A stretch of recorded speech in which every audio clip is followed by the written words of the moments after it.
something a little bit different today. We normally lead with slides, but what I'd like to do instead is just to make everything completely hands-on. And I want to make sure that I tailor it to you all as well. So today, I would like us to cover the basics of data modeling decisions, what you need to do to get your data into Neo4j. We'll look at actually importing your data into Neo4j using Data Importer. And what I'd like to do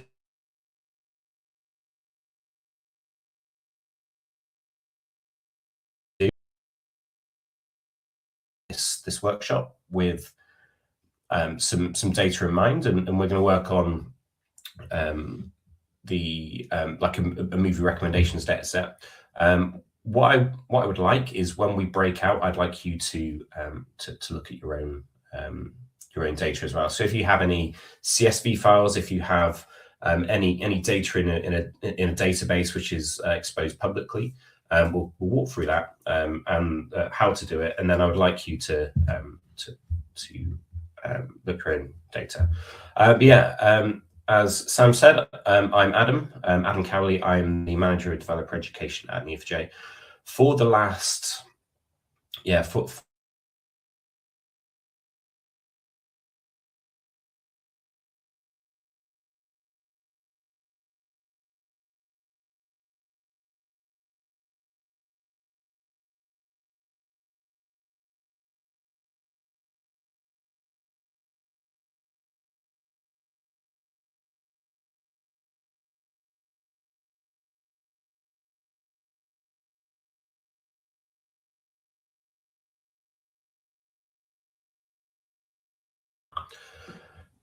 this is a I'd want this to be an interactive workshop.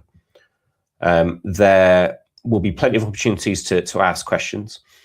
Feel free to add them into the chat. But firstly, what I would like to start off with is I'd like to know where everybody is from, what their experience level is with graph databases at the moment. And I'd also like to know what is the problem that you're trying to solve. So I'm assuming that you've all come here to solve a problem, and graph database is the solution to that problem. But yeah, I'd like to know, what is the problem that you feel graph will solve for you, and then we can look to tailor the event to that. I've seen a few messages in the chat about frozen screens. I will switch my Wi-Fi, and then we hope for the best. But yeah, lovely to see these messages coming in.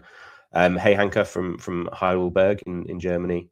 Hello, is that Judith from Israel? We've got Portugal as well, Luis. Nirav from London, brilliant, cool. So we've got a big spread of people joining, which is great.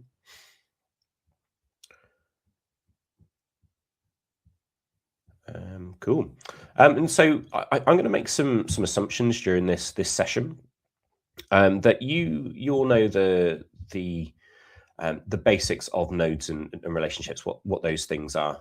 So if you need to jump back, or if you need to take some more foundational learning, then you can head to the Introduction to Graph Databases workshop. And we also have the Neo4j Fundamentals course on Graph Academy. But again, we'll recap what everything is and as we go through. And like I said, so the data that I'm going to be looking at is the movie recommendation data set. So if you've used Graph Academy before, you should be familiar with this data set. But we have a database or a set of files which is formatted in a way that resembles the information coming from a graph database. And as we go through, we're going to look at the modeling decisions that we make when we import things in, and how things are structured. Just to check it again in the chat. Hello, Sieur, I guess from Norway. Some testing experience reasoning over events in a graph using LLMs. So we're not going to cover anything generative AI related today, but there is a workshop coming up in a couple of weeks. If you head to neo4j.com/events, then you can join for that one as well. Hey Kevin from the UK. Working in oil and gas, hoping to make a difference in the way we work with graph databases. I think the oil and gas industry is an interesting one because you have different pipes. You have pipes and pipelines. Those are all connected together, so that seems like a perfect fit for graph databases. Hey Tony from the Netherlands. Working in digital humanities and biblical studies. That sounds interesting.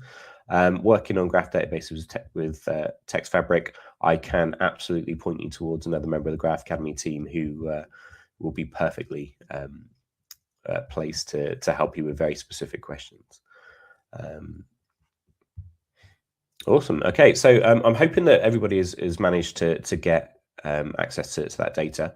Can I see some thumbs up or some yeses for whether you've managed to access that or not?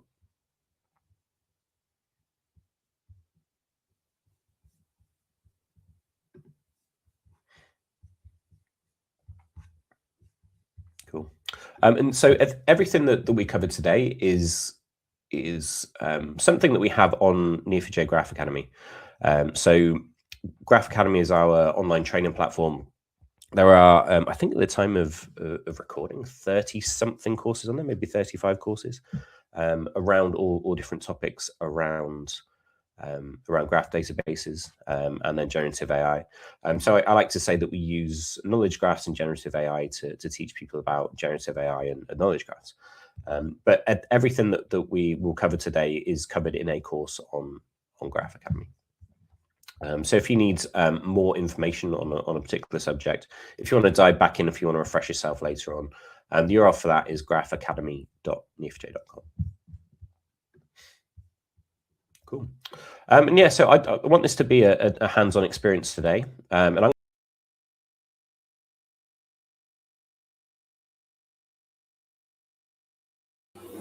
create. Hi everyone, I'm sorry, I think we lost Adam again. Okay, he's back. Yeah, sorry. So what we're going to do today is we're going to look at the Neo4j Aura as a way to manage and deploy instances of Neo4j.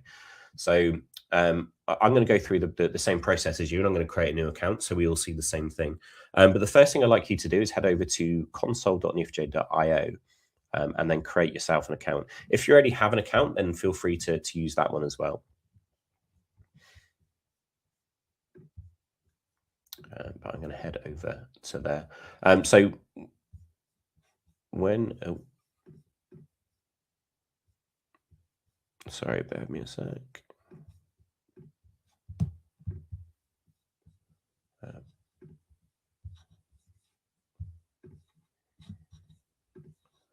Cool. I will share my entire window this time. So when you go to console.neo4j.io, you'll be presented with this login screen. So you can log in with one of the social options, but we also have the option to sign in with the username and password. So if you click on one of those continues, then it will create the account for you. That's the easiest way to do it. And if you want to sign up with username and password, then hit the sign up button. So we'll start off by entering an email. So Adam, right, 28 Jan.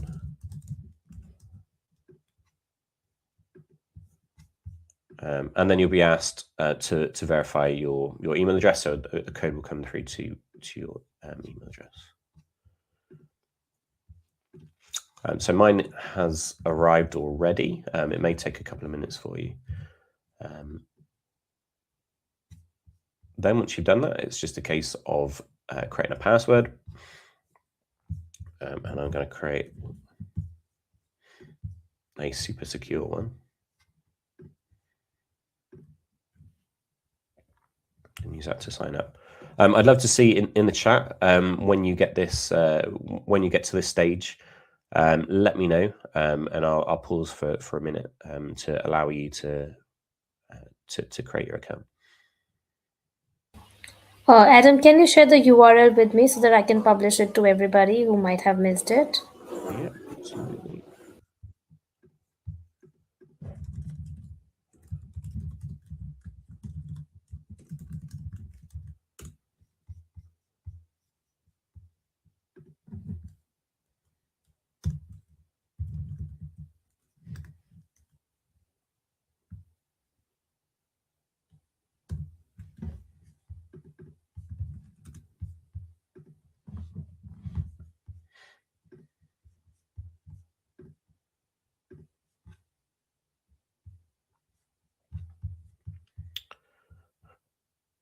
Okay, perfect. So when you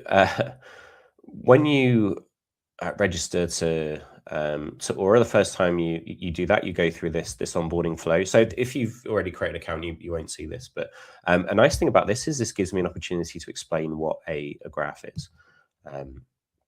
So here we have on the right hand side, as I fill this form out, it actually starts to build a graph for me. So this yellow node here represents me as a person, with properties for the names there. So it's given me the name of Adam Cowley. And I work for a company called Neo4j. And actually what this does is it starts to build out this graph for us. But actually we can see that now on the screen, those two circles we have are nodes in our graph. And nodes represent things. They are used to represent data points. So if you think in terms of a relational database, this could be a row in a table, or it could be a document within a collection in a document store. But with this simple pattern, what we're doing is we're describing how things are connected. So Adam Cowley works at Neo4j. A person works at a company. And actually, as I go through this process, it's going to build out that graph a little bit further.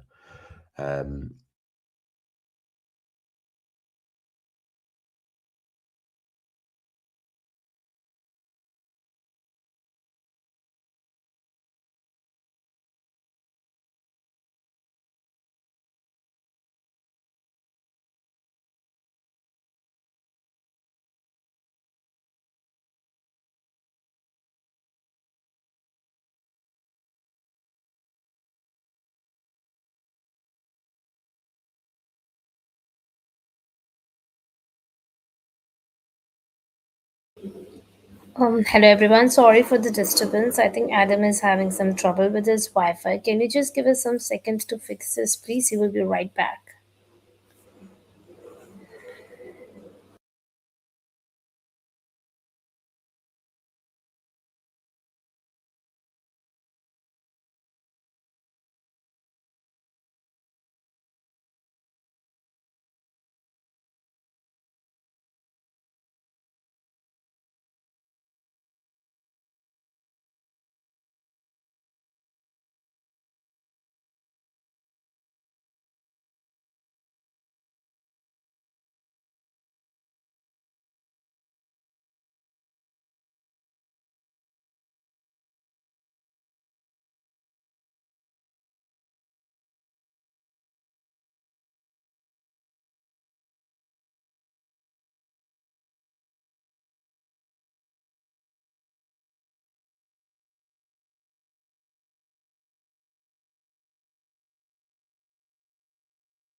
Okay, let's try that again. Am I back?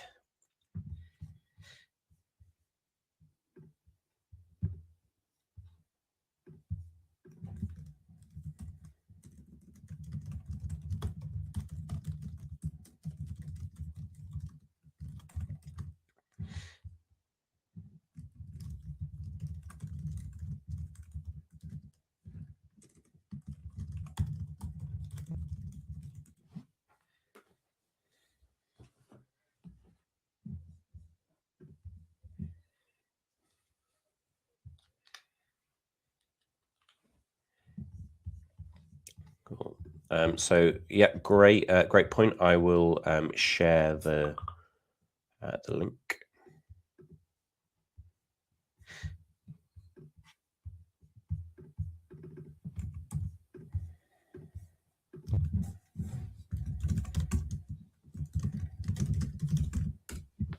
Cool. If anybody has any issues with downloading that, let me know.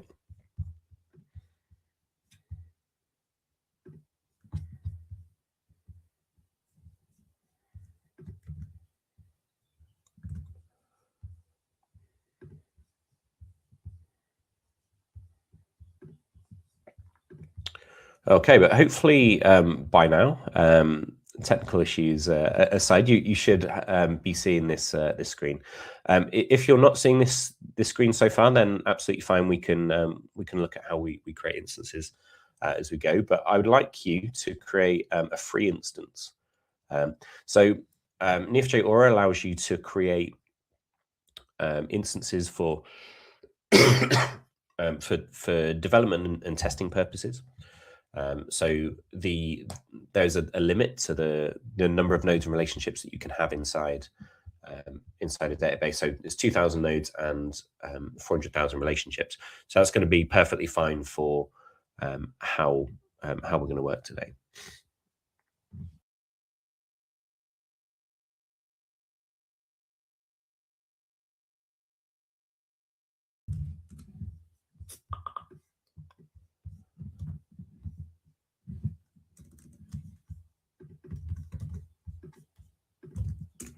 All right, so I don't know whether you can all hear me or not. What I'm going to do is I'm going to switch browser because I think I remember this being an issue in the past. But bear with me 1 second.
Okay, Rohan, I absolutely agree.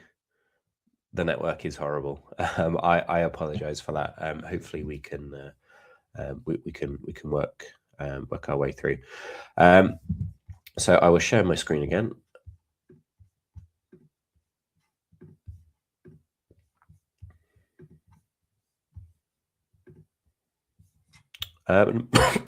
I'm hoping you'll see this now. So if you do this, see this screen, perfect. If not, we'll cover it as we go through. But if you create a free instance, and then we can call that training for now. If you do not see the screen, then there's a create instance button that we'll look at.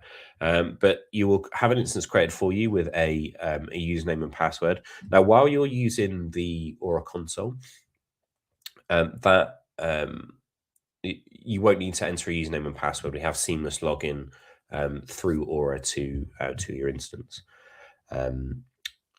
If you are connecting through a drive, or if you're building an application that sits on top of the database, then you'll need these credentials. So when you hit download and continue, a file will be downloaded for you to your screen. Hopefully you got to this point. So this takes a couple of minutes to well, I suppose a couple of minutes at worst to to provision. But while we're going through that, and we're waiting for those to create, I'm going to take you through a little bit of a tour of the Aura console. The Aura console is, or the databases and the authentication that you have inside Neo4j is organized into organizations. So you have a list of one or more organizations here, and inside there you can create one or more projects. So you can switch between organizations by accessing the menu in the header. And then there are certain things you can do inside an organization. So you can create new users, you can set up billing, add credit card details. There's an activity feed that shows everything that goes on inside the instance. So this is very useful if you have multiple users and you want to find out when an instance was created, when an instance was destroyed, and things like that. And we have security, so you can configure single sign-on. We can do IP filtering for your databases. I'm not going to go into this in any detail today, but we do have an Aura Fundamentals course and an Aura in Production course on Graph Academy if you want to learn more about that. But inside an organization, you can have many projects, and then you can invite users to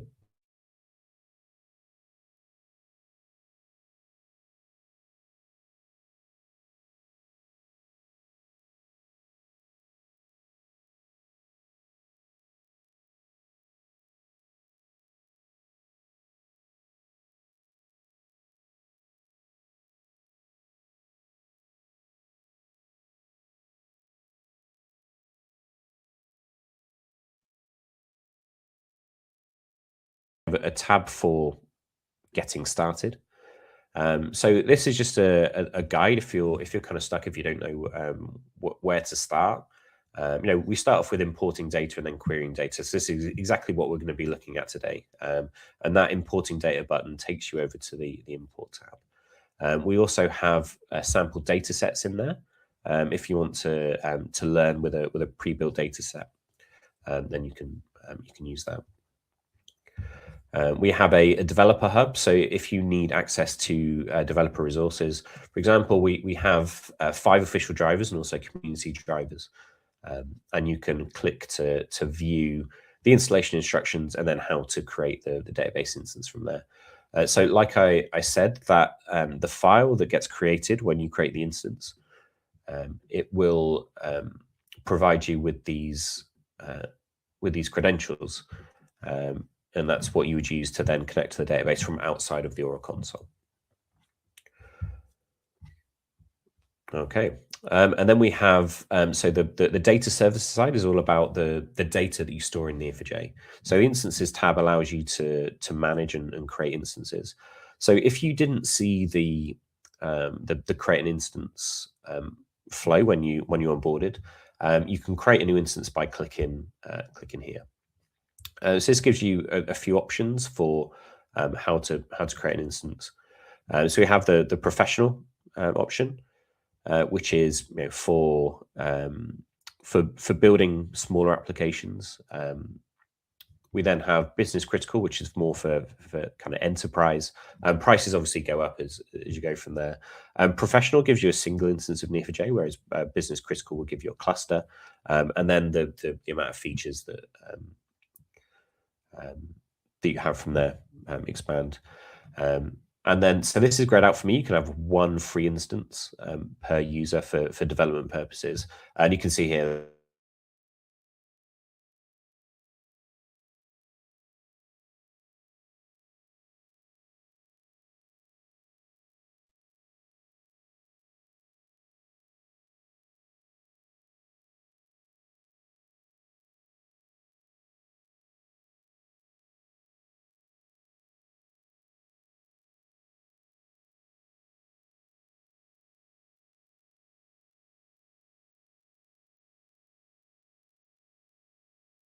that data store needs to be.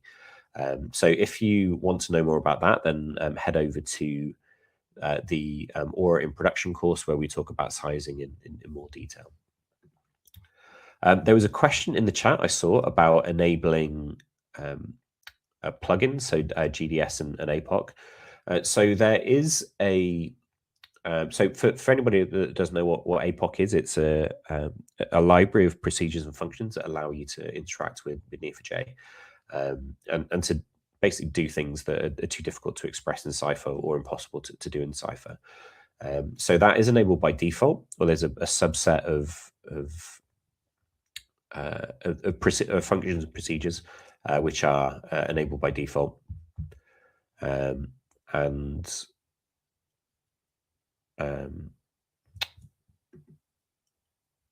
Those are enabled by default. If you want to install Graph Analytics, we have a serverless function, and we also have the plugin, so we can enable that based on the tier. And then once you're done, you've got your instance. You've decided how big it should be and where you should save it. Click the Crane instance and go from there. We have Graph Analytics, which is a way of spinning up sessions and spinning up an optimized database for Graph Analytics. And when you create sessions, those are listed there. You can create GraphQL APIs based on the data in your instances, and that's under data APIs. And then you can also create agents. So you can create a graph rag agent on top of your database, which allows you to basically expose your data supplemented by an LLM onto via a REST endpoint. And then we have the tools. So today we're going to go through the import tool, which allows you to create data sources, models, and jobs. We'll go into that into more detail shortly. We have the query tabs. This is where you would write Cypher. So Cypher is the query language that we use to query Neo4j. If you don't want to write Cypher in or if you are working with non-technical users, they can use the Explore tab, and that allows them to build out queries without actually writing Cypher, so using natural language. And you can also build and share dashboards with other users. And great. And then operations and projects, I won't go into these into any detail, but if you want to learn more, then we do have the Aura fundamentals and Aura in production courses on Graph Academy. Okay, so let's head over to the import tab. So in the import is a tool that allows us to import data from several sources into Neo4j. There are many ways to import data into Neo4j, but the benefit of the import tool is that it works seamlessly with Aura. Also works inside Neo4j desktop as well if you're running a local version of Neo4j, and allows you to design data models as you go. So this is what we're going to do today to actually create some data. So I'm going to walk through it with the CSV files that I've linked. But if you want to follow along, but actually use your own data, then feel free to do that as well. But the import tool is split into three sections. So first we have data sources, we have data models, and then we have import jobs. So data sources is where you get the data from, and then you can map that onto a data model. So what I'm going to do to import in my CSV files is click New Data Source. And this gives you a variety of options. So again, we're going to use CSV files today. If you have your own CSV files, then you can use those as well. We'll just be using different terminology, and we'll be creating a different data model. But you can also import from different databases. So for example, if you had data in Postgres, through Snowflake, Azure, Synapse, we can get that data, we can connect to it, and we can understand it. Once the data is, or once you've created the data source, the data is treated in exactly the same way anyway. So the steps that we go through with CSV files, we can also do with a relational database.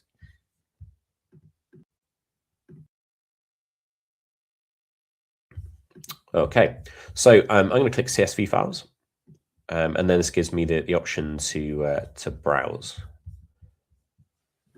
So the folder I have is importing fundamentals, and I'm just going to select these these 5 files, and click open.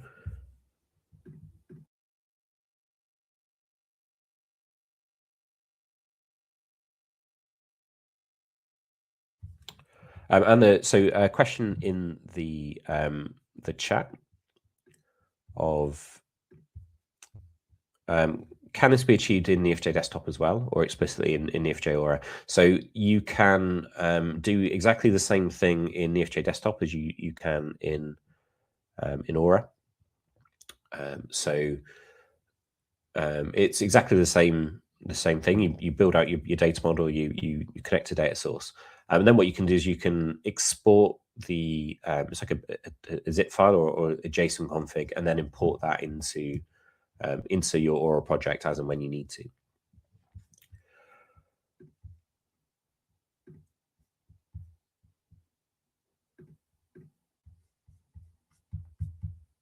Cool. Okay. So now we can see on this left-hand side that I've got this data source pane. So the 5 files that I've got in there are mapped in. So these my data sources. They're local ones, and they are CSV files. Again, if you connected to a Postgres database and you had tables, then the table names would be here. But let's take a quick look at the data that we have inside those CSV files. So this is a movie recommendation data set. Think of something like IMDb. So technically it's TMDB, which is an open source version of the IMDb data set. It's also quite an old data set, which we get criticized for a lot, but I think that makes it quite fun. But we have people in there, so the persons.csv. With each one of these files, you get a kind of a preview of the data that is in there. So we can see that we have columns inside that CSV file for the TMDB ID, so the unique identifier for that user. We have a bio. We have born, which is the date that they were born, where they were born. If they have died, then we have that in there as well. Their ID from IMDb, their name, their poster, and the URL. So this describes both the actors we have in our database, and then also the directors that we have. So this is a denormalized version of the database that we would have, but the way that we model these depends on what those things are. We also have movies in there. So we have a unique identifier for the movie ID. So that's that a unique identifier for that file. So think of that the primary key in the table. We have the title, we have the budget, we have the countries that it was filmed in. We have a IMDb ID, TMDb ID, and a whole host of information about that.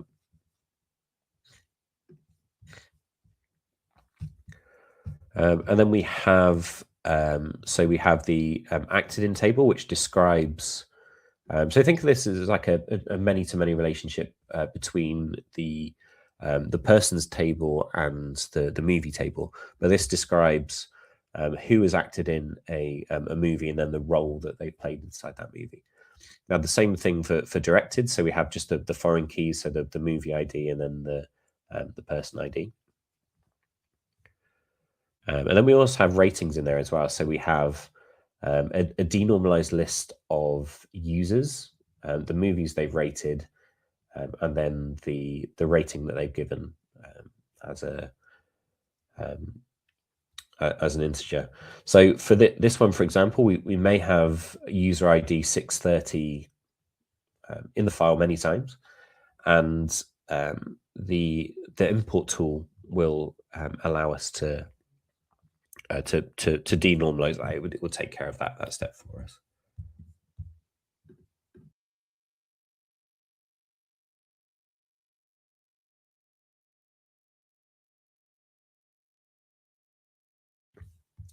Okay, so what we're going to do is we're going to start to define a data model manually. There's some AI magic that you can use in there. I don't necessarily trust that myself at the moment. And you can also generate from the schema. So there will be some rules that we discuss for relational to database.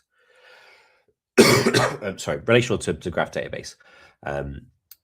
And this basically takes care of that for you. It looks for kind of foreign keys, links, and things like that, but doesn't necessarily work on a CSV file. But yeah, what we'll do here is we'll start to define that manually. So this gives us a blank canvas, but also lets us to define things from the start.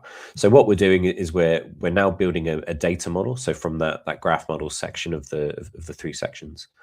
And then we're mapping that to the files that we have. So a logical place for me, I guess, to start will be people. We can look at getting the people in the database.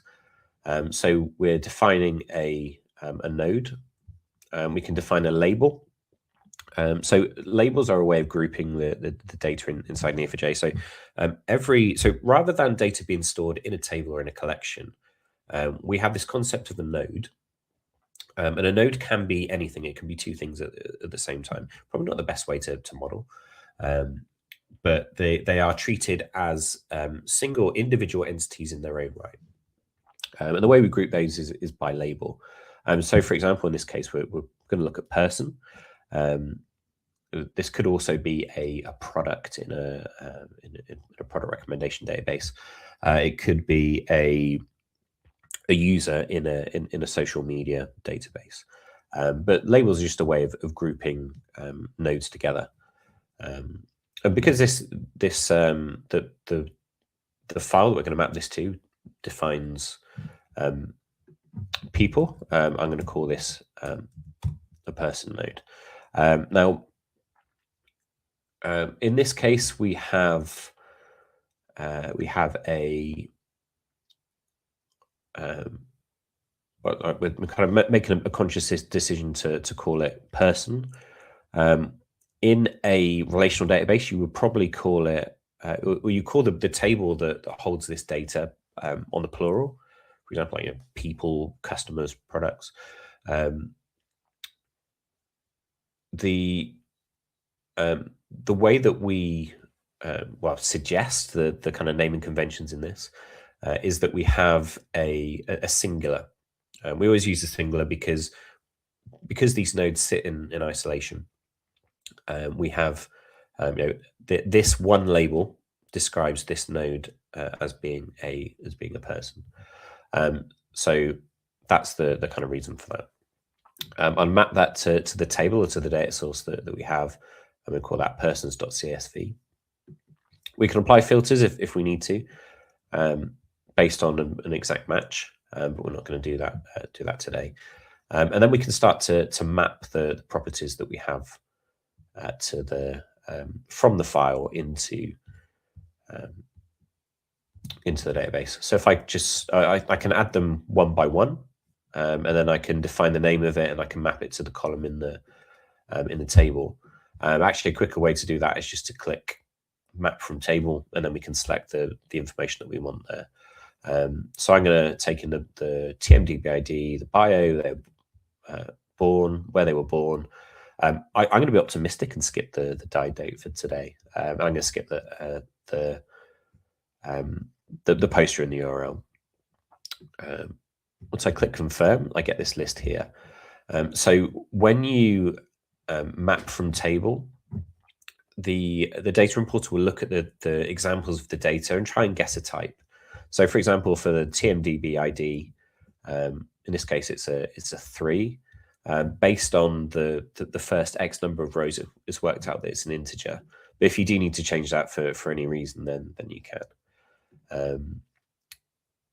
Because some of these fields are prefixed with person TMDB ID, I think that's a decision from the export step. Because, for example, we could also have the movie TMDB ID. This creates maybe a little bit of mess in the data, and I think one of the things that I realized when I was when I was designing relational database schemas back in the day, I would always use person_ID to describe the primary key, even though it's in the people table. And what that meant was, when I was doing the joins across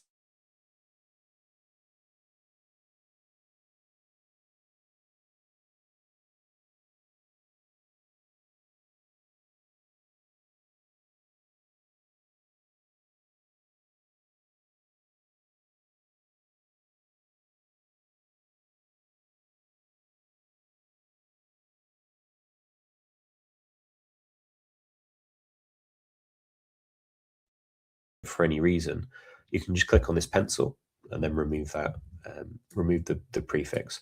And to me, this just makes things a little bit cleaner. Always make sure that that I don't include any more information that I need to, and I'll also do that for the IMDb. Okay, and then you can see at the bottom we have this ID. So now I've got all of this information for my user. I need to define what uniquely identifies that in the in the database. So it's the TMDB ID is the primary key for that for this.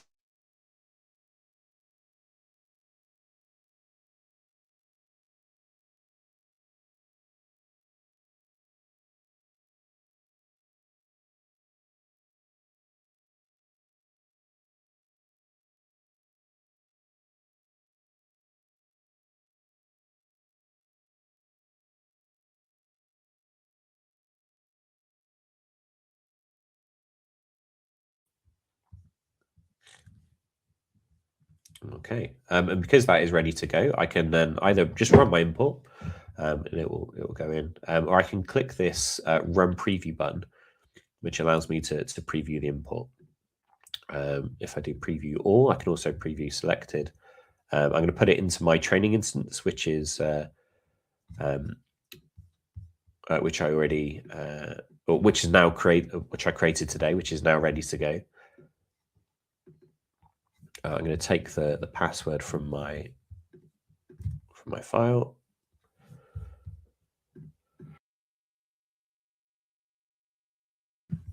It takes a few seconds, but now I've got this nice circle of nodes, so I can zoom in and start to look at these things. This preview is worked out, what the descriptive property is there. There's this little open icon on the right hand side. If you click that, it will open up the pane that describes the node. So now we can see the properties that were assigned to each one of those nodes. It's just a way to check what it's doing, and whether things are okay.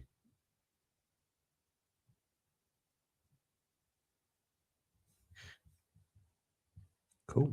Okay. I'm going to pause for questions for a second. And now, because I've seen one there from Wolfgang. Does it make sense to put the legend, definition of node category, label, etc., inside the graph as well as a kind of meta graph?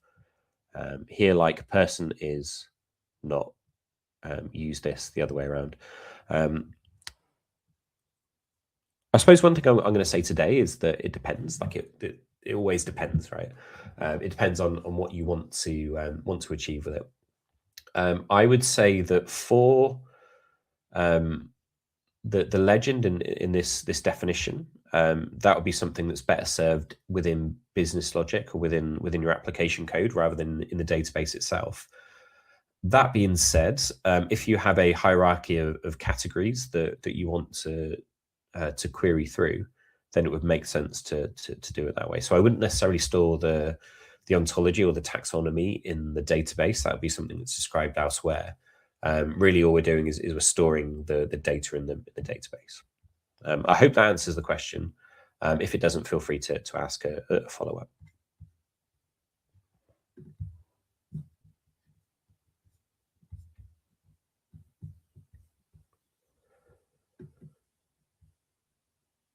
Okay, perfect. So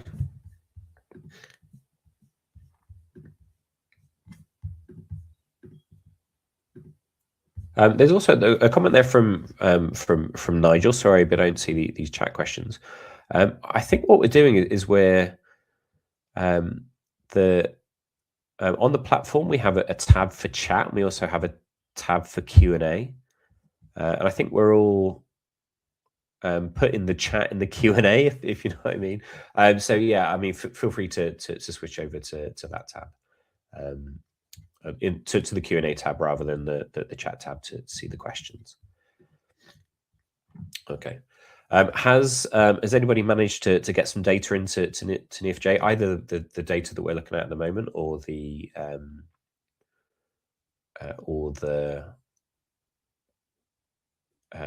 their own data set, or have they managed to kind of connect things together?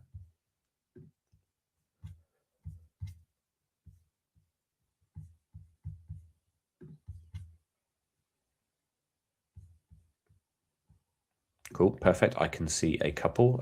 Still a few of my instances is trying to resume. Hopefully that will happen soon. But yeah, what we can do while we're waiting for that is to continue to build out that data model. So let's do that. So now, in that preview, we just had a big circle of nodes. That's not necessarily that beneficial. But actually, what we can do is we can start to build out the structure of the graph. So down at the bottom of the screen, you can see we have the tool pane, so we can select a single tool.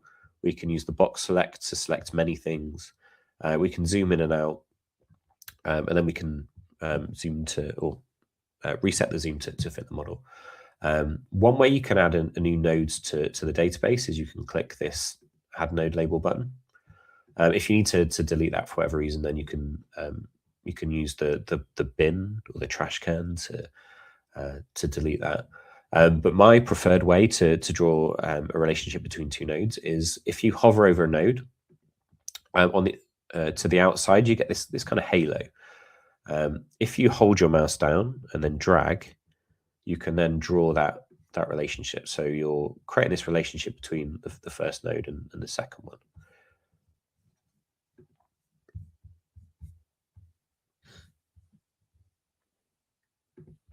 Okay, so what we want to do here is to describe how a person is connected to something else. So in this case, we'll look at movies, and we can see we have all this content inside here.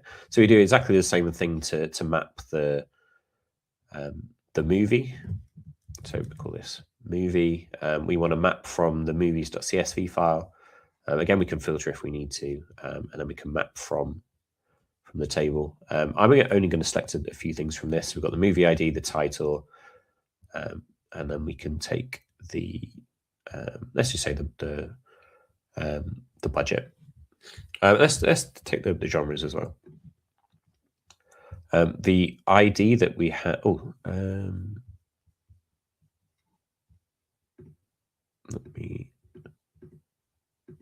Yeah, that's fine. Cool. So I'm going to rename that movie ID to just be ID. And because it's named something with ID, there's only one value. The data importer will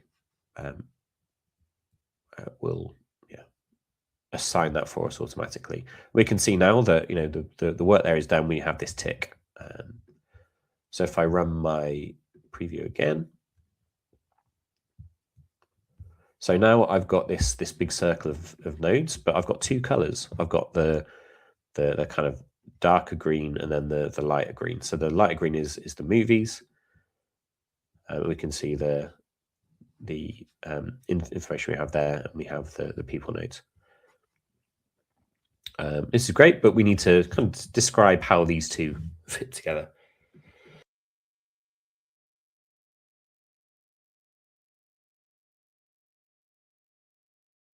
Daryl, yes, it's the mapping is the TMDB ID for the person.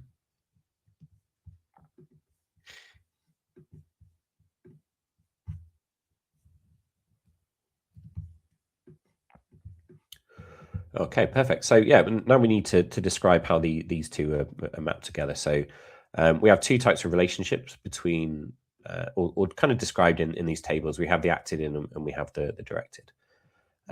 So if I click on the relationship itself, I can then start to define that. So we define the relationship type. So every relationship in Neo4j has a type and it has a direction. In this case, we're going to call it acted in. So for naming conventions, we recommend uppercase with underscores for spaces. It doesn't necessarily matter what naming convention you use for each of these kind of nodes and relationships. We recommend Pascal case or upper camel case for node labels, lower camel case for properties. But as long as you're consistent, you can define what that is. Then everything will be fine. It doesn't it's just that the data that you put into Neo4j is case sensitive. And an important point to remember here is that if we had two types of relationship, one was acted in with uppercase, but then we also had acted in which was written in a different way. There's nothing to stop this from happening, and Neo4j will just treat these as two completely different relationship types. So for node labels, for property names, for relationship types, these are case sensitive, and you just need to make sure that there's some consistency there.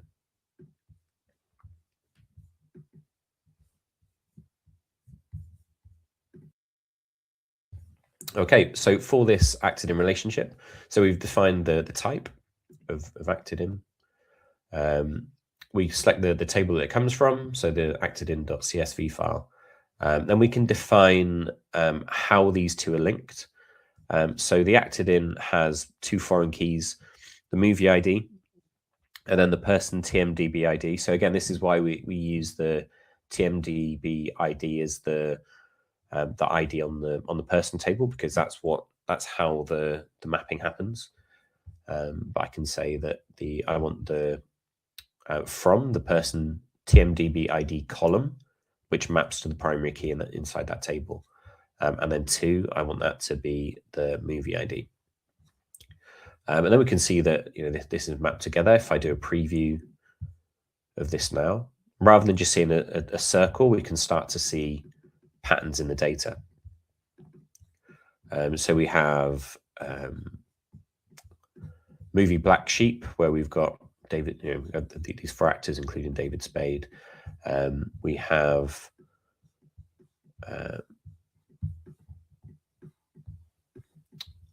It Takes Two, which we've got Steve Guttenberg there as an actor, and he's also acted in The Big Green.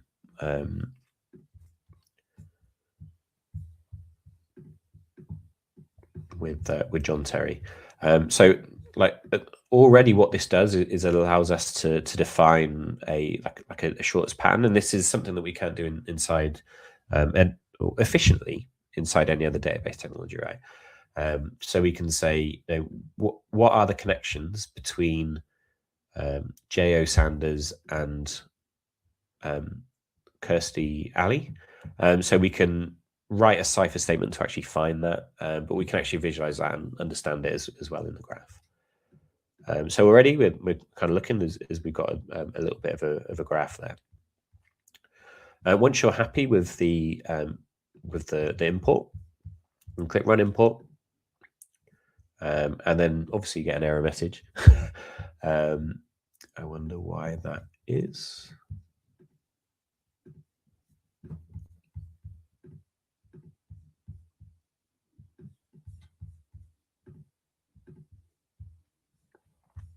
I think because my username and password are not correct.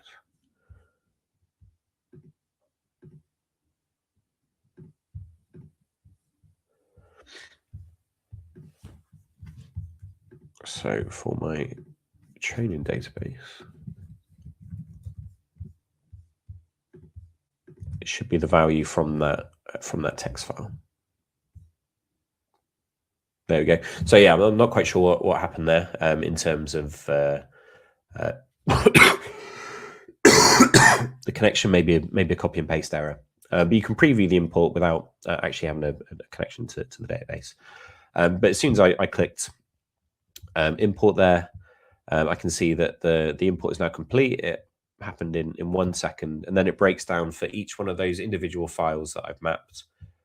I can see the cipher statement that was created. So firstly, to create the unique constraint, so the TMDB ID for the user, and then the actual load statement that was used to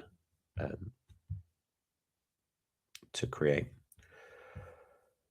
Nirav, my instance is showing is connected and running, but I'm failing to or unable to preview. What I would do in that case is head back over to the instances tab. It may be that your instance is still not running. So I check that in the first instance. If the instance is running, then check the username and password that you've used.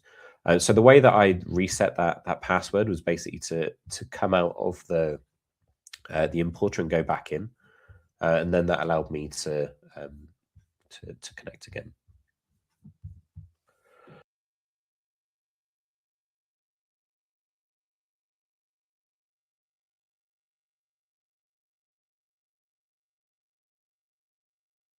Cool.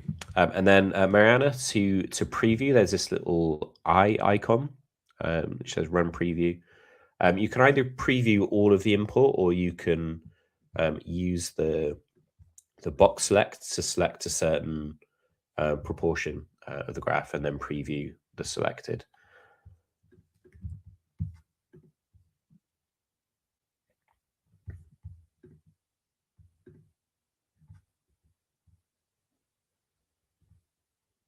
Cool.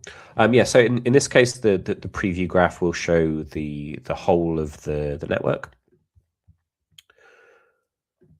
But that's because we've only defined two things, right? If we have more relationship types, if we have more things in our graph, then we preview a smaller amount. This is limited, I think, to 1,000 rows. Don't quote me on the number, but it is a limited view of what's in the database. But yeah, we can start to see some patterns there. Great. So let's do the same thing for our directed.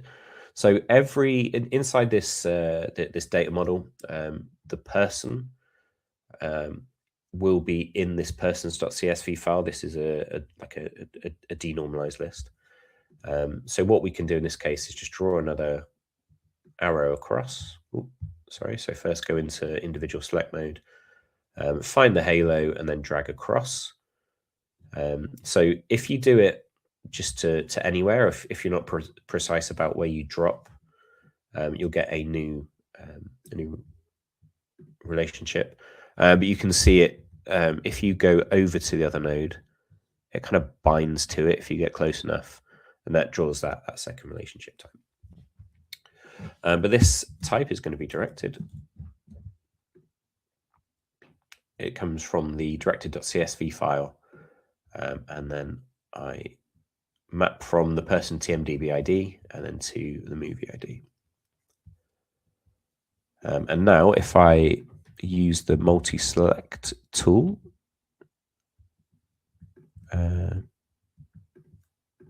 or use, so I'm on a Mac, so Command and click to only select the certain amount of it.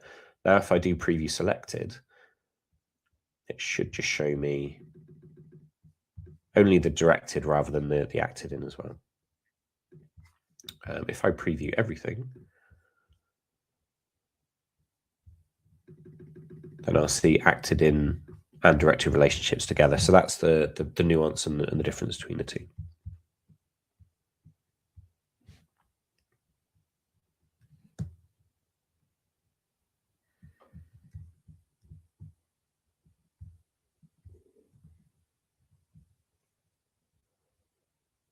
Okay, so I will pause for questions again at this point.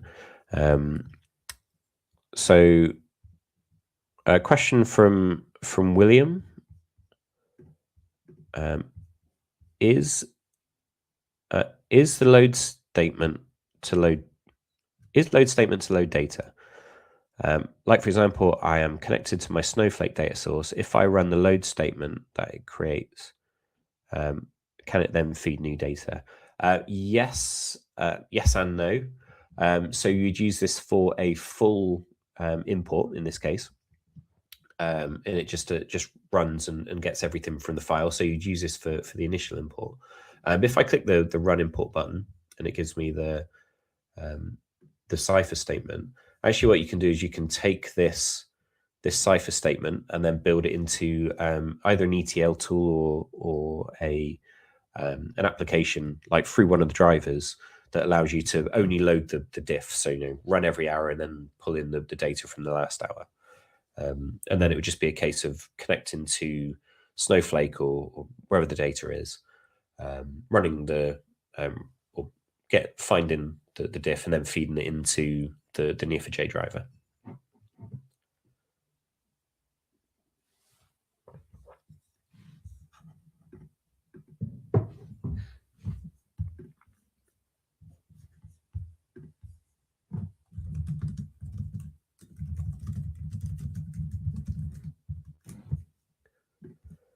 Okay, and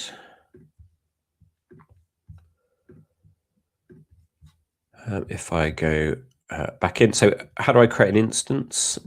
So on the instances tab, there's this create instance button on the right hand side. As you go through, you get the options. If you can, select free, and then we'll run everything on a free instance so you don't get charged. There are free trials that you can run as well as you go through.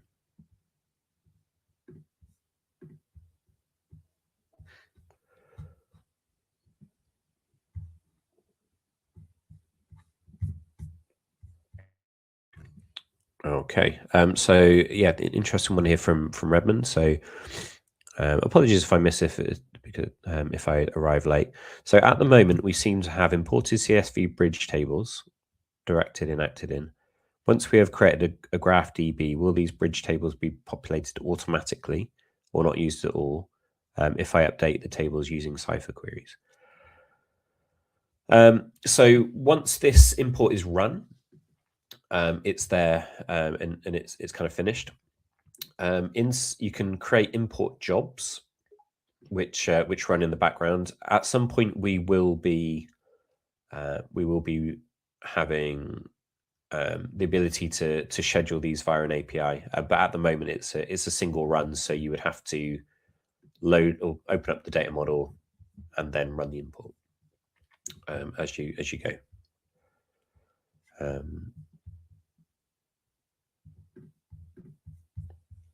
Cool. So if we click import multiple times, will it load the same data multiple times, creating dupes? No. So there's a deduplication process that happens both in the files, and we'll come onto this in the ratings, because this user will be listed in the 0, 1 or more, well, it will be listed 1 or more times. So that deduplication process happens in the import step, and also with the creating of the relationship. So the import uses what's called the merge command, which is to find or create a pattern. And it finds or creates a pattern based on the primary key that you've defined. And then it just sets the properties from there. So if I run the import again,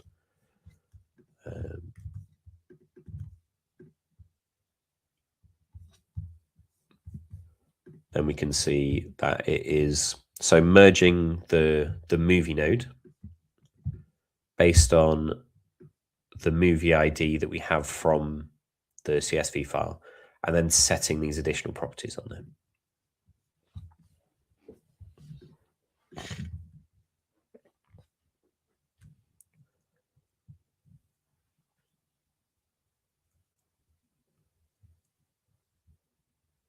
Okay. And yeah, sorry, Nirav. If you're having problems connecting, if the instance is running, then the password from there should be fine. The only way that you can get around that is to delete the instance and then create a new one. So once the instance is created, we do not store the password. So it's in that M file that you get when you, or the credential file that you download, and from there we have no access to that.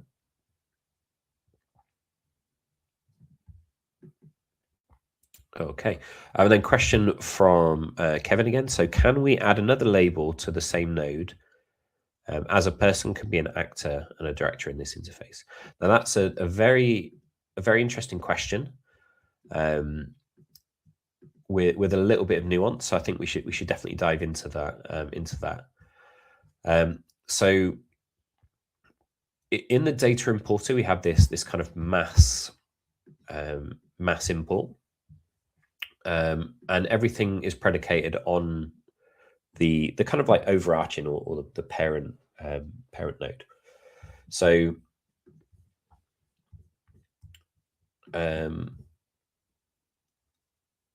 we can create a new label or assign labels based on the import by having separate files and different separate sources. But that kind of goes against the way that the data importer works, because we're treating an actor and a director within the context of the data importer as different nodes. So there's no concept that a person can also be an actor and a director. But the way we could do that is with Cypher. So if I head over to the query tab, what I can do is I can start to define out what the definition of what an actor would be. So for any person where there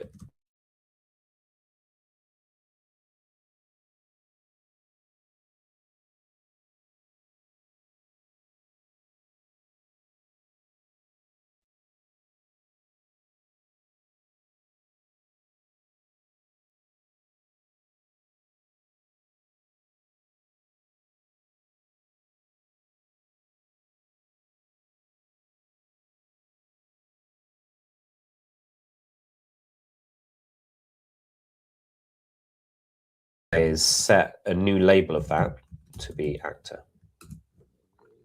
and that's added the 353 labels. Again, I can do the same thing for directed, and then give that director, and then we can, for example, find all of the people who are an actor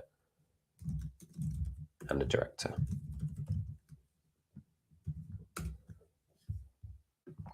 And then we've got, so Woody Allen, Quentin Tarantino, Nick Bloomfield, Kenneth Branagh, Sean Penn. Then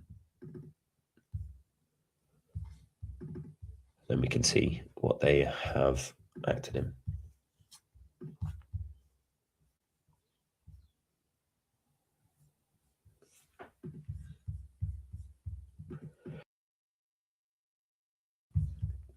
Okay.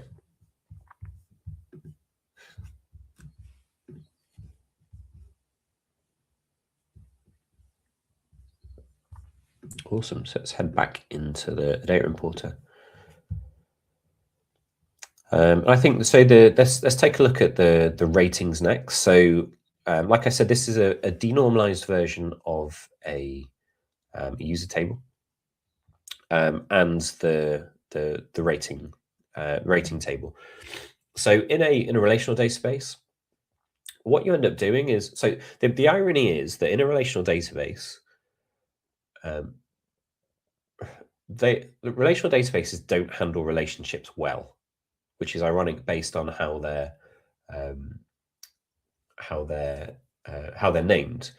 And what you end up doing is you perform database modeling steps that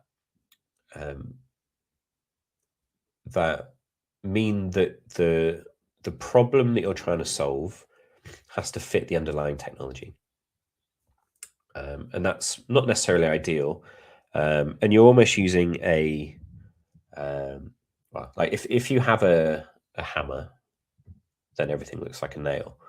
It's that kind of scenario. So where you have this concept of like a many-to-many relationship, so a user can rate many movies, and a movie can be rated by many users.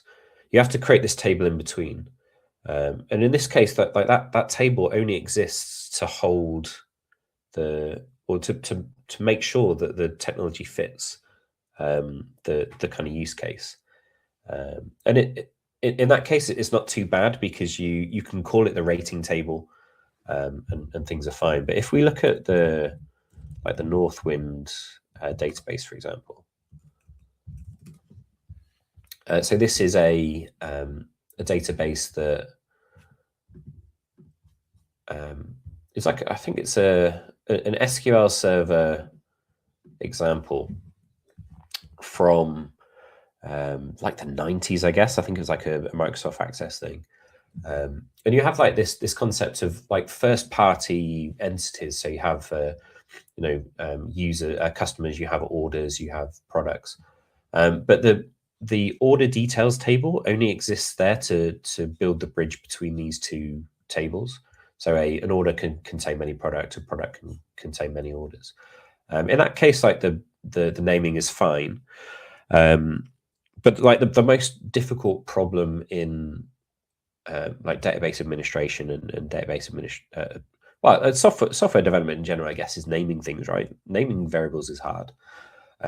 What you end up having is like, because you have this like many-to-many relationship between a customer and the customer demographics. And I've been guilty of this in the past, and I'm sure that you've all seen an instance of this in the past, but you end up kind of mashing the two things together to name a table that makes absolutely no sense to anybody that didn't design it. And what you're doing there is kind of introducing technical debt. Whereas in a graph database, rather than having this entity that kind of lives in between, which only holds two foreign keys, you could just draw the relationship between the two. And that's what we're going to do here in the data importer. So I'm going to use the node label button to add a new node. I'm going to call that user. And then the user are defined by the values in the ratings table. So like I say, this is a denormalized list of users and all their ratings. So each user will appear in there, or could appear in there multiple times. So we're going to want to import in certain information from that to describe the user. So the movie ID we don't need. That describes the relationship between the two. We don't need the rating or the timestamp because they describe the rating. They don't actually describe the user. And then what you do is you start to kind of inflate the database from there. The only things inside this table that describe the user are the user ID and then the name. So I'm going to rename user ID to be ID because I like clean databases. That maps to the user ID column, and then the name maps to the name column and is a string. And because I've called that ID, the ID column is selected for me, and I can see. Okay, so this is the this is now mapped and ready to go. But I've still got 3 columns in there that don't describe, or sorry, that describe the relationship but don't haven't been mapped yet. So again, if I hover over, find the halo, and then drag across, I've then created that relationship. The type of relationship will be rated. The information comes from the ratings.csv file. The definition goes from the user ID and then goes to the movie ID. And this is almost breaking my golden rule from earlier, where I said, you know, the 2 things need to match, and if you have ID columns in your database, then you know that can be confusing if they're not named the same thing. But because we don't have to write any joins when we actually query the database, we just draw the pattern of relationships. It doesn't matter that these 2 things are necessarily the same. It may be a little bit confusing in terms of the actual data import, but in terms of the actual underlying storage of the data, not a problem at all. So we have 2 properties in here that we want to describe on the relationships. We have the rating, then we have the timestamp.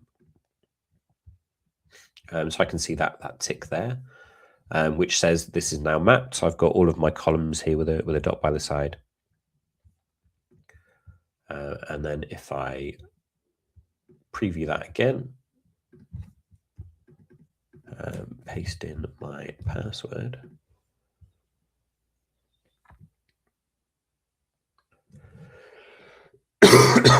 So we start to see a little bit of a cluster here. So we've got here are people that have acted in directed relationships. If I go down here, again, this is limited to a certain number of rows, but we have in another shade of green, and you can change this as well. So, okay, so you can't change it in the import, but in the browser you can change this.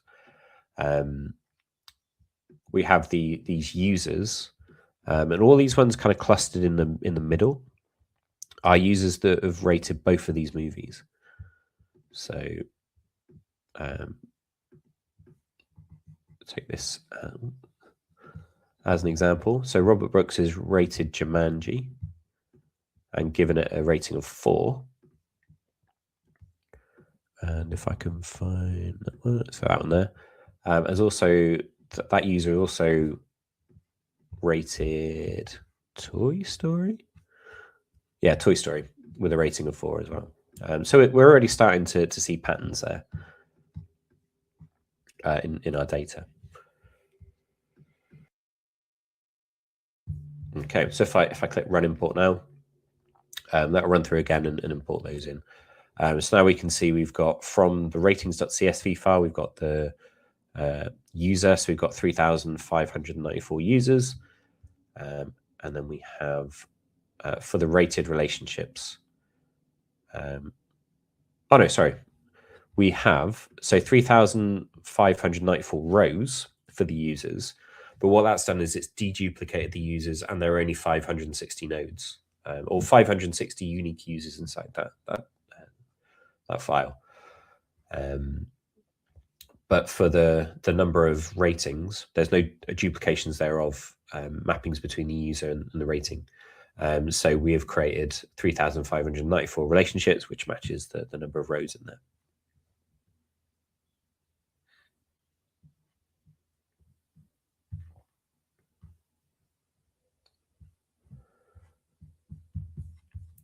Cool. Okay.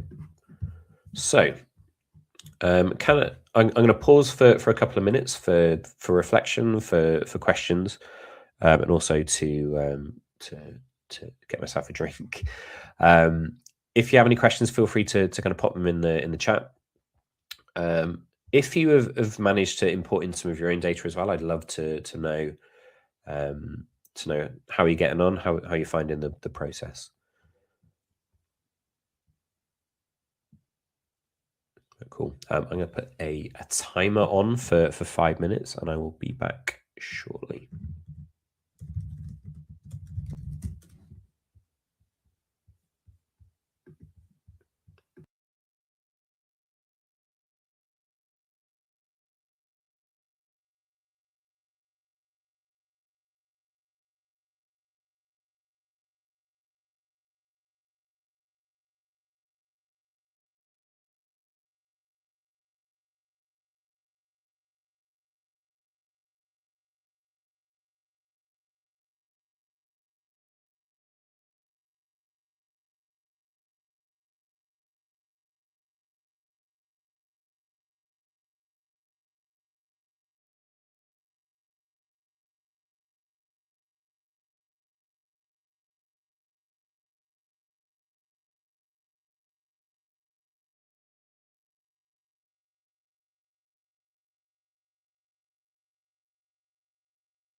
Okay. How is everybody doing? Are we feeling good? Are we feeling confident?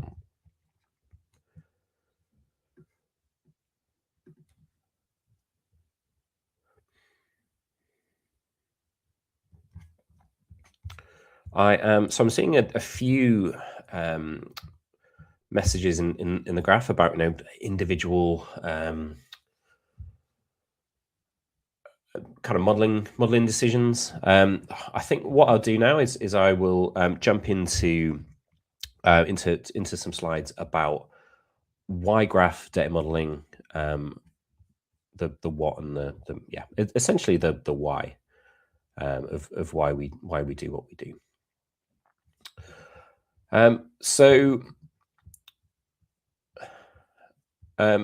It's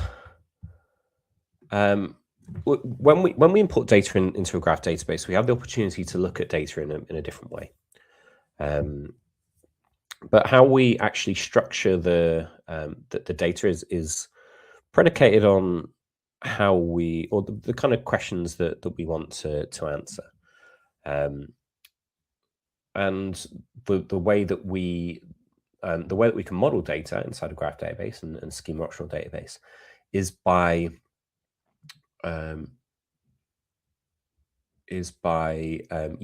reflecting the terminology that is used inside a company. But the four components that we have inside a graph database are nodes. So these represent entities, they represent things. For example, a customer, a product, an order. Labels are used to categorize those nodes. So for example, a product in a inventory database could be a perishable product. It could be electronics. It could be, we could describe that in different ways, and we can use labels to group that. And in the case of actors and directors, because we have this overarching label that we use to describe all people, we can find all people that are connected to a movie, or we can narrow down based on the labels and the relationship types into only actors who have acted in a movie. And that means that we slim down the amount of data that we look through, slim down the number of start nodes, and we slim down the actual traversal, or the amount of the data that we actually explore. But I mean, technically, we kind of go through a process of, so firstly, understanding the problem we want to solve. We can look at data in a different way. We define questions that we want to answer through the database. We model the nodes and the relationships, define the properties that we need to describe those. And then we can start to query that model, test the queries, make sure they're efficient enough. And then we can refactor as we need to. And it's important to remember that the initial graph model that you build is your starting point, but it's by no means your endpoint. We use the term refactoring to describe how database design and the data that you store in the graph, that the actual data model can evolve over time. So as new business requirements come in, as the application scales, it's likely you're going to want to add new kind of nodes and relationship types. And Neo4j, we call it schema optional. You can apply a schema, so unique constraints, indexes, things like that. But it's flexible. There's no concept of altering a table. You can purely add and remove things as you need to. Cool. But yeah, I mean, a well-designed graph model will be able to answer questions that any business user or end user would have. Is quick and has the right kind of modeling to kind of follow nodes and relationships in order to answer the question. It should be intuitive, that there should be no concept of a customer demo table. Like the benefit of of Neo4j being like a visual representation of the data is that you should be able to put a non-technical person in front of that data, and then through the descriptions, the properties, the labels, the relationship types, and the colors, they should be able to explain what that data is telling you.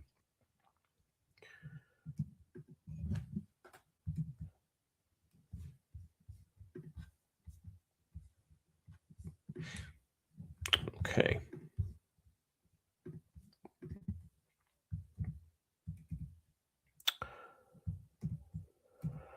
So yeah, as I've kind of covered, the nodes represent things in a database. So if we switch over to the Northwind example, the nodes represent those kind of top level entities. So things like customers, orders, products, categories. These are their own things that exist in their own right. They have their own identity, have their own properties. It's not just because that it's inside that data. We use labels to categorize the nodes. So we use that for performance. When when you run a query inside Neo4j, it starts by identifying the starting point of the query, and that could be looking up values in an index or using a label. And then from there, you follow relationships by type and direction until you satisfy the pattern that you're looking for. That's what makes Neo4j more performant. It doesn't rely on underlying indexes for those joins, as you would do in a relational database. And yeah, in terms of I kind of touched on naming conventions. So as long as you're consistent, it doesn't necessarily matter which naming conventions you use. But these are kind of what we suggest. You can apply multiple labels to nodes. So, for example, an employee could be a manager, a person can be an actor, and they could be a director. They could be a combination of all three.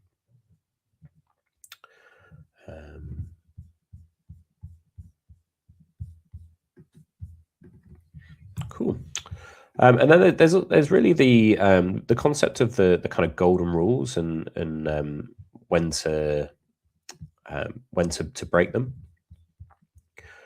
So as a golden rule, if you're modeling data in a graph database, you look at the nouns and the verbs. So if you want to solve a problem, so for example,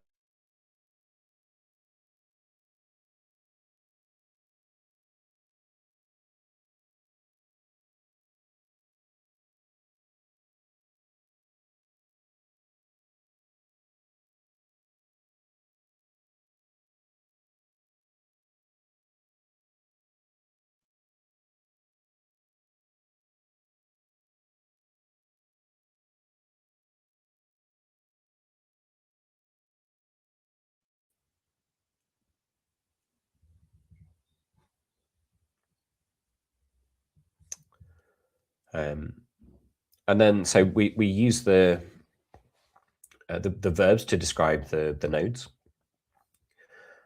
and then we connect them together with the verbs. So a person has acted in a movie or has directed a movie. That's kind of the golden rule, and we go from there. And what that does is that builds out a data model that allows you to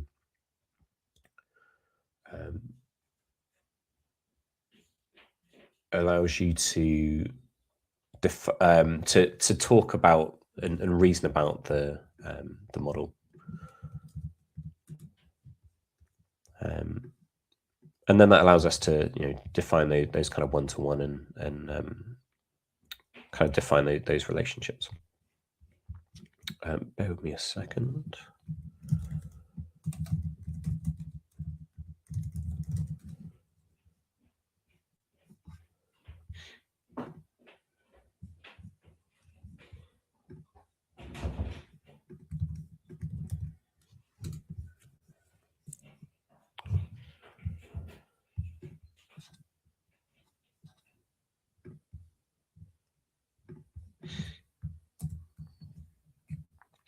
Cool. So yeah, like I said, the golden rule is we use the noun verb noun pattern. That describes the data we have in the database. So this could be a person acted in a movie. It could be a customer purchases or places an order. And that's the kind of rule that we use until the point where we need to break it.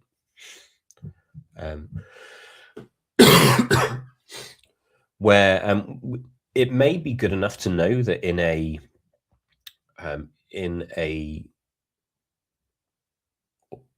the graph for the questions that we want to answer, that there's this relationship between a person who has ordered a product, and that may have some qualifying features on there on information on the relationship to say that they've ordered it 5 times. The last order was 3 days ago. That may be enough to do product recommendations, but you may need to know more information about that the purchase in order to answer a different question. So, for example, if we've got a person is ordered a product, so any one relationship inside the database, so identified by type and direction, any one relationship connects any 2 nodes together.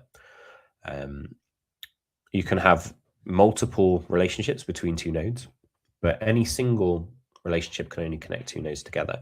So there is no concept here of a many to many. It's always a one-to-one from a relationship with a type and a direction.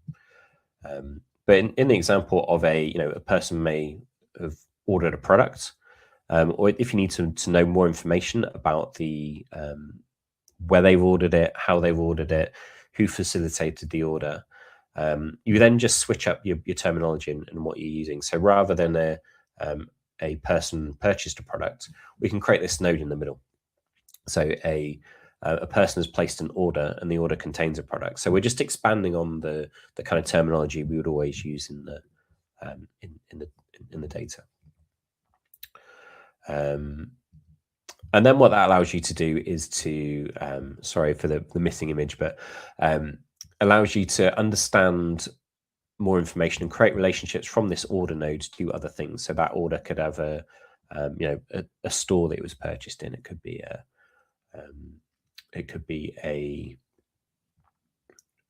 is shipped by a certain company. It's important to remember that nodes with the same label and relationships with the same type can have completely different properties. So if there is a property that's on one node and missing on another, there's a silent failure in that case, or not a silent failure, but it's treated as a null value. So this isn't called back as an issue. So the node on the left hand side has a name, lives, and a last seen property. The node on the right shares the name and lives properties, but doesn't have that last seen, but it does have a purchases. If we try and access the property purchases for the node on the left, it just doesn't exist, and we get a null value return back. And that is something that if you need to create that constraint, you can create an exist constraint on the node, or define it in your business logic.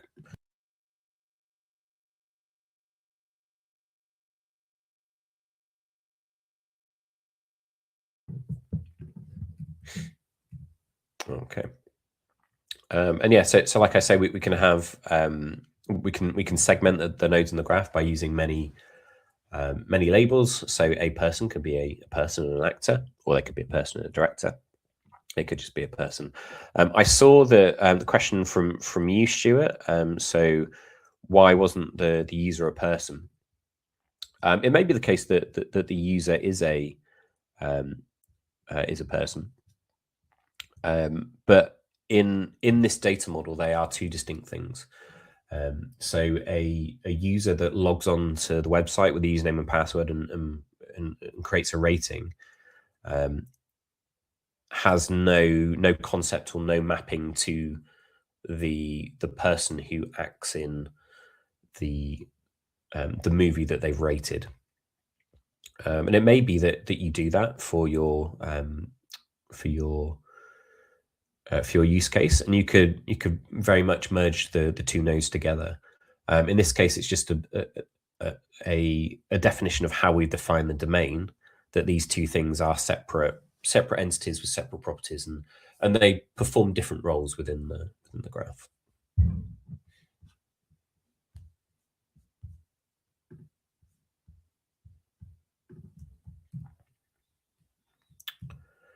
Cool. And it may be the case that we have in the data model that we've imported, we have the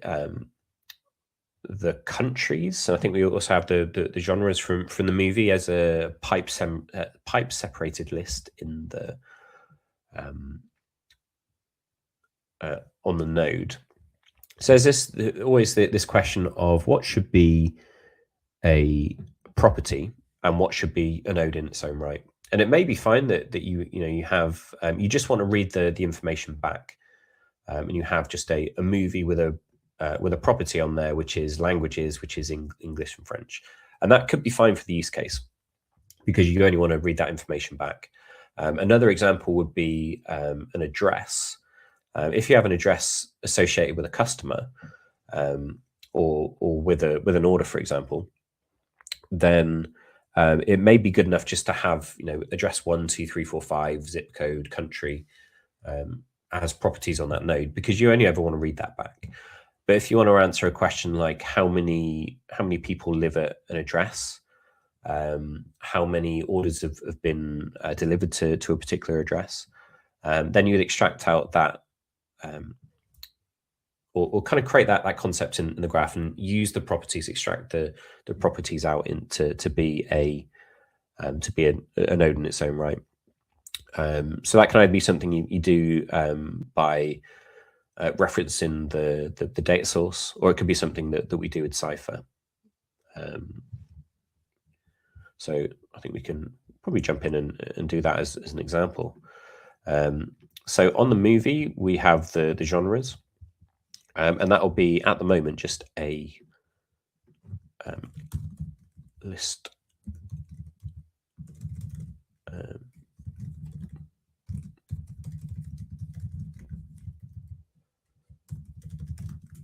Just a single string, genres. So again, like if you get the name of the property wrong, then it's just going to return a null. But we can see this is kind of piped delimited values. Now, if we're trying to find all of the adventure movies, we could just do a contains lookup. We can create an index on this property, but it's going to be inefficient, and it will be using the graph database for the wrong benefit. And say if we're doing, for example, a movie recommendation website, we want to work out what movies a user is interested in. This is a really inefficient way of doing it. So what we can do instead is say with that movie, and then we can use the split function in Cypher to split the genres property by the pipe. Genres. I can return that back, so we can see the different genres that are there. What we can do is we can use the merge statement to merge a new node. So a merge is find the pattern, or if it doesn't exist, then create it. That would be a name of. Oh, no, sorry, it would be a. So we have a list of strings, and then we can use the unwinds to split those all into their own rows. So rather than having one row with 1, 2, 3, 4, 5 here, we would have 5 separate rows. Merge movie in genre.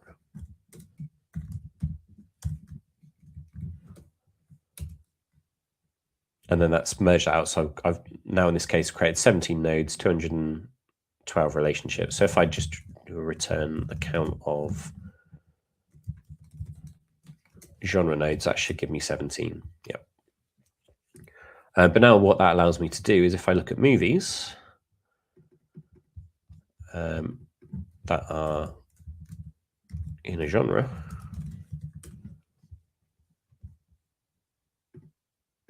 I can go from there. And so we've got 30 minutes left. So in the interest of time, I'll go through one more concept and then kind of pause for questions.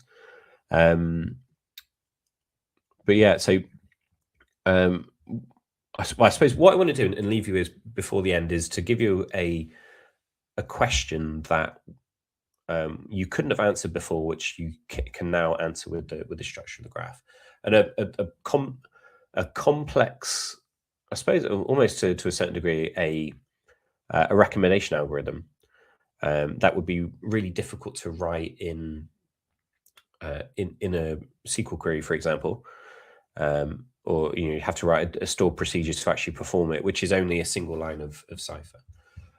So let's take a look at for a user who is rated a movie, find me the top movies they haven't rated yet in this or that share the same genre.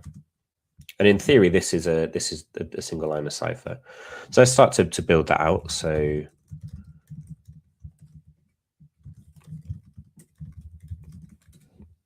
we can take Glenn Mitchell. So their ID is 630.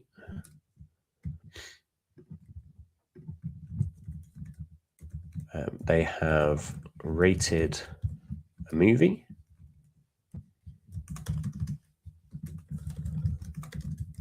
So we can see what they've rated. Okay, so they've only rated. Oh, sorry. Okay, they've only rated Toy Story. But we could say, so Toy Story is in a genre of G. So Toy Story is a fantasy, it's comedy, it's children, it's animation, it's adventure. Let's find another movie, which is also in that genre, M2. Where not exists, so there is no relationship type of rated between the user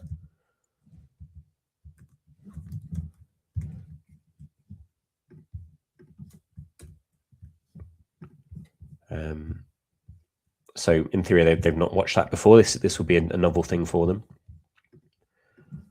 and then we can say that with the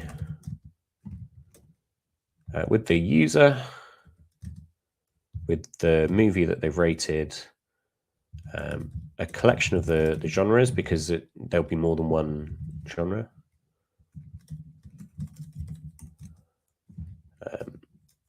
M2, so the second movie, that's our recommendation. And then we can return everything ordered by the size of that genres collection in descending order. So this gives me for this user, and again this is disjointed because the browser only returns what it's been given, and I've not given it any relationships. So we can refine that. So for the user with this name, give me for m.title as the has rated, m2.title as recommendation,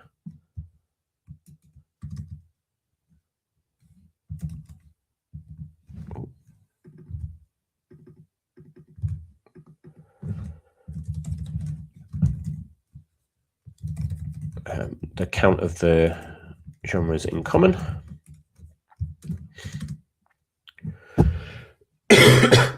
And then the actual genres that are there. So for this user who has rated Toy Story, the recommendation is Jumanji or Balto, and both of these share 3 genres in common, which differ for each of the 2. We can also use this to work out based on what the user rated highly. So we could do a where clause on the property of that rated relationship to filter that down. We can work out what they like and what they don't like, and then provide a recommendation based on that, which is nice.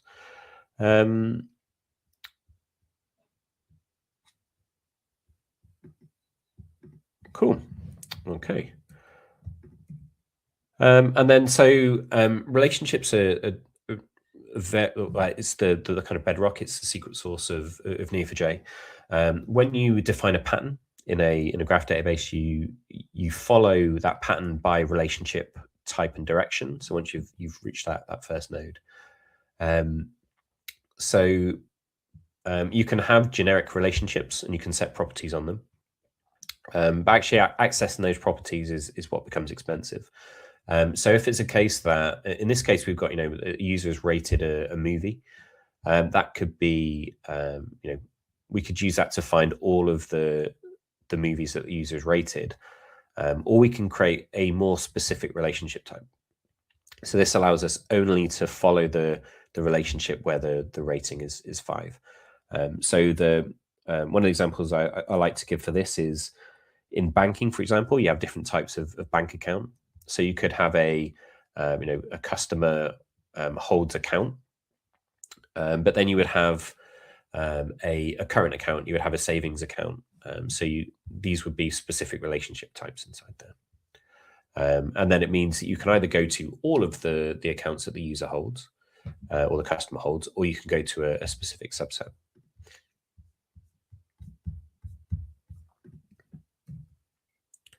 Great. In this case, we could create an example of if a user rated a movie, we could also infer that they've rated an actor as well, based on that information.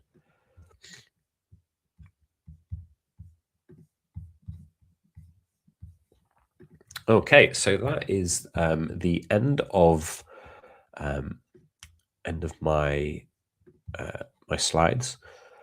So everything that we've covered today is basically an abridged version of the content that we have on Neo4j Graph Academy. So you can scan the QR code or head to graphacademy.neo4j.com and then take the courses from there. We have courses on the kind of basics, the fundamentals, things that we believe everybody needs to know about Cypher, about modeling, about importing data, and then we have learning paths for based on persona, based on role. We have on Graph Academy as well an entire learning path on learning GraphRag from scratch. So it's everything from the fundamentals of Neo4j and generative AI, all the way through building knowledge graphs, using vectors, using actual domain graphs and graph databases, what the differences are, and where the scenarios in which the vectors work better or structured data works better, enriching that data, and then actually building out from there using integrations.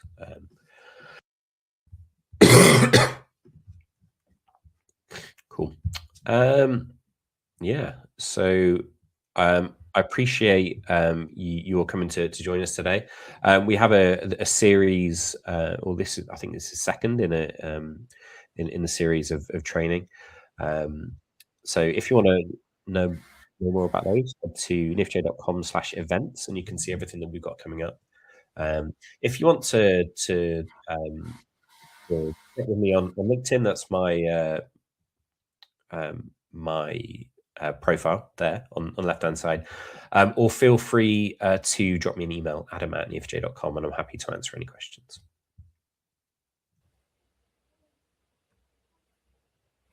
All right. Thank you, Adam, for such a great workshop. And for those in the audience, thank you for joining us today as well. We will be conducting a series of virtual workshops that Adam has already mentioned, and I have floated an offer for you to just click over there. And you can register by clicking on that link. So, wishing you all a great day. Thank you.